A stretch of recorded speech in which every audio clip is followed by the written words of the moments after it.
A Course in Miracles, Manual for Teachers, 26. Can God be reached directly? God indeed can be reached directly, for there is no distance between Him and His Son. His awareness is in everyone's memory, and His Word is written on everyone's heart. Yet this awareness and this memory can arise across the threshold of the unconscious only where all barriers to truth have been removed. And how many is this the case? Here, then, is the role of God's teachers. They, too, have not attained the necessary understanding as yet, but they have joined with others. This is what sets them apart from the world, and it is this that enables others to leave the world with them. Alone, they are nothing, but in their joining is the power of God. There are those who have reached God directly, retaining no trace of worldly limits and remembering their own identity perfectly. These might be called the teachers of teachers, because, although they are no longer visible, their image can yet be called upon, and they will appear when and where it is helpful for them to do so.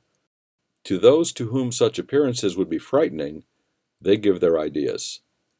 No one can call on them in vain, nor is there anyone of whom they are unaware. All needs are known to them, and all mistakes are recognized and overlooked by them.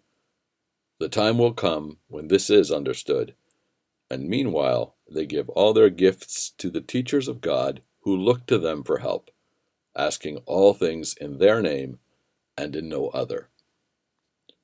Sometimes a teacher of God may have a brief experience of direct union with God.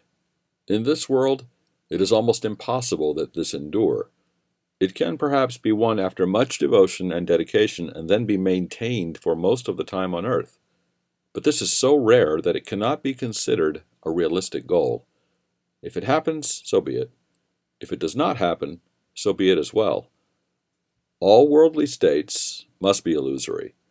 If God were reached directly in sustained awareness, the body would not be long maintained. Those who have laid the body down merely to extend their helpfulness to those remaining behind are few indeed, and they need helpers who are still in bondage and still asleep, so that by their awakening can God's voice be heard. Do not despair then because of limitations. It is your function to escape from them, but not to be without them. If you would be heard by those who suffer, you must speak their language. If you would be saviors, you must understand what needs to be escaped. Salvation is not theoretical. Behold the problem, ask for the answer, and then accept it when it comes. Nor will its coming be long delayed.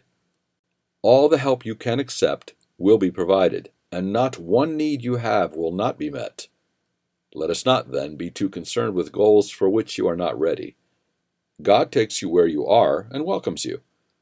What more could you desire, when this is all you need?